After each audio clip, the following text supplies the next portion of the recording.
ಎಲ್ಲ ನನ್ನ ರೈತ ಬಾಂಧವರಿಗೆ ನನ್ನ ನಮಸ್ಕಾರಗಳು. ವಿಡಿಯೋ ಮಾಡುವ ಉದ್ದೇಶ ಏನಪ್ಪ ಅಂತಂದ್ರೆ, ಬಿಡದಿ ರೈತರ ಪರವಾಗಿ ನಿಂತು ವಿಡಿಯೋ ಮಾಡ್ತಾ ಇರೋದು. ಏನಪ್ಪ ಅಂತಂದರೆ, ಇದು ನಮ್ಮ ಕೃಷ್ಣಾ ಬಲದಂಡೆಯಲ್ಲಿರ್ತಕ್ಕಂಥ ನಮ್ಮ ರೈತರ ಜಮೀನುಗಳು. ತುಂಬ ಅಂದರೆ ಎಷ್ಟಪ್ಪ ಅಂತಂದರೆ, ತುಂಬ 1000 ಎಕರೆ ಮತ್ತು 1,00,000 ಎಕರೆಗಿಂತ ತುಂಬ ಜಾಸ್ತಿ ಇದೆ. ಇಷ್ಟೇ ಉದ್ದೇಶ ಏನಪ್ಪ ಅಂತಂದ್ರೆ, ಒಮ್ಮೆ ಭೂಮಿಯನ್ನು ಕಳ್ಕೊಂಡ್ಬಿಟ್ಟಿವಿ ಅಂದರೆ ನಾವು ಜೀವನದಲ್ಲಿ ಯಾವತ್ತೂ ಭೂಮಿಯನ್ನು ಗಳಿಸೋದಾಗಲ್ಲ. ನಮ್ಮ ಪೂರ್ವಜರು ಹಣದ ಆಸೆಗೋಸ್ಕರ ಏನು ಮಾಡಿಬಿಟ್ರಪ್ಪ ಅಂತಂದರೆ, ಅಭಿವೃದ್ಧಿ ನೆಪದಲ್ಲಿ ಹೇಳಿಕೆಶಿಂದ ನಮ್ಮ ಭೂಮಿಯನ್ನೆಲ್ಲ ಕೃಷ್ಣೆಯ ಮಡಿಲಿಗೆ ಒಪ್ಪಿಸಿ ನಾವು ರೈತರು ಏನು ಮಾಡಿಬಿಟ್ಟಿಪ್ಪ ಅಂತಂದ್ರೆ ಸರ್ಕಾರ ಕೊಟ್ಬಿಟ್ವಿ. ಸರ್ಕಾರ ಅನ್ನೋಕ್ಕಿಂತ ಕೃಷ್ಣಾ ನದಿ ತೀರದಲ್ಲಿ ಅವು ಮಡಿಲಿಗೆ ಒಪ್ಪಿಸಿಬಿಟ್ವಿ.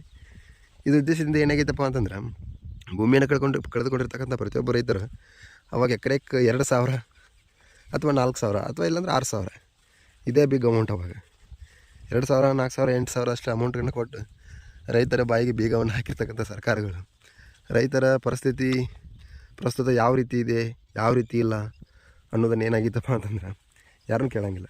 ಸಪೋಸ್ ಈಗ ಏನಾರ ನಾವು ಬಿಡದಿ ರೈತರು ಎಲ್ಲರೂ ಆ ಟೌನ್ಶಿಪ್ಪಿಗೆ ಏನಾದರೂ ನಾವು ಜಮೀನನ್ನು ಕೊಟ್ಬಿಟ್ಟಿವಪ್ಪ ಅಂತಂದ್ರೆ, ಮುಂದೆ ಈಗ ನಮ್ಮ ಹಿರಿಯರು ಮಾಡಿದ ತಪ್ಪನ್ನು ನೀವು ಮಾಡ್ತಾ ಇರ್ತೀರ ಅಷ್ಟೇ. ಏನಪ್ಪ ಅಂತಂದ್ರೆ, ಈಗ ನಮ್ಮ ಹಿರಿಯರು ಭೂಮಿಯನ್ನು ಕೊಟ್ಬಿಟ್ರು.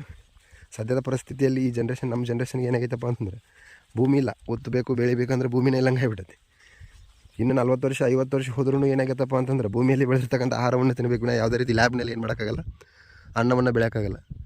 ನಾವೀಗ ನೋಡಿ ಚಿನ್ನವನ್ನು ಬೆಳೀತಕ್ಕಂಥ ಭೂಮಿಯನ್ನು ಏನು ಮಾಡಿಬಿಟ್ಟಿವಿ, ನಮ್ಮ ಬದುಕನ್ನು ಬರಡು ಮಾಡ್ಕೊಂಡು ಇನ್ನೂ ಯಾರಿಗೋ ಬದುಕನ್ನು ಬಂಗಾರ ಮಾಡೋಕ್ಕೋಸ್ಕರ ನಮ್ಮ ಜಮೀನನ್ನು ಕೊಟ್ಟು ಸದ್ಯದ ಪರಿಸ್ಥಿತಿ ಏನಾಗಿತ್ತಪ್ಪ ಅಂತ ನಾವು ವಲಸೆ ಕಾರ್ಮಿಕರಾಗಿಬಿಟ್ಟಿವಿ.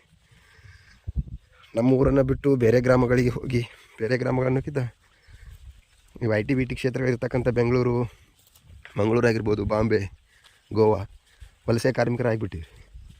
ಒಂದು 3-4 ತಿಂಗಳು ಅಲ್ಲಿ ದುಡಿದು ಆಮೇಲೆ ಇಲ್ಲಿ ಊರಿಗೆ ಬರೋದು, ಅಲಿಮಾರಿಗಳ ಜೀವನ ಆಗಿಬಿಟ್ಟದು. ನಮ್ಗೆ ಒಂದು ಸ್ವಂತ ಪ್ರದೇಶದಲ್ಲಿ ಬದುಕನ್ನು ಕಟ್ಕೊಂಡಿರ್ತಕ್ಕಂಥ ಬದುಕಿಗೆ ಏನು ಮಾಡಿದ್ರಪ್ಪ ಅಂತಂದ್ರೆ, ಮುಳುಗಡೆ ಎಂಬ ನೆಪವನ್ನು ಒಡ್ಡಿ ಏನು ಮಾಡಿಬಿಟ್ರು, ನಮ್ಮೆಲ್ಲ ರೈತರ ಜೀವನವನ್ನು ಹಾಳು ಮಾಡಿಬಿಟ್ರೆ.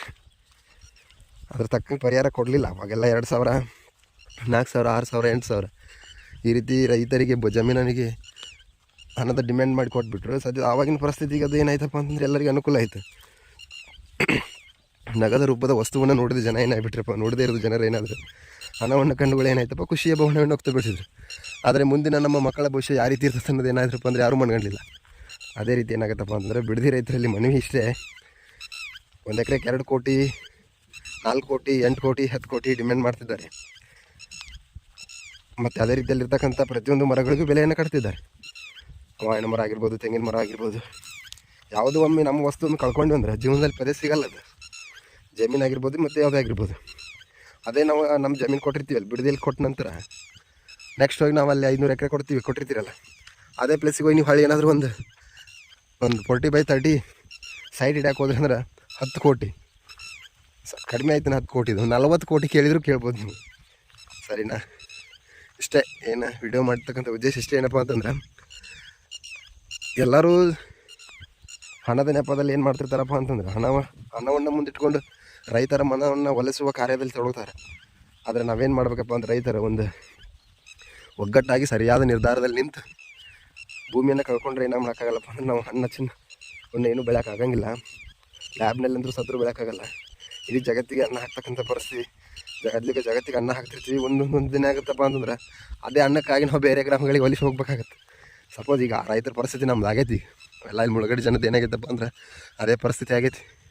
ಪ್ರತಿಯೊಬ್ಬರು 40 ಎಕರೆ, 30 ಎಕರೆ, 50 ಎಕರೆ ಕಳ್ಕೊಂಡಿರ್ತಕ್ಕಂಥ ರೈತರು ಇದ್ದಾರೆ. ಎಕ್ಸಾಂಪಲ್ ನಮ್ಮದೇ.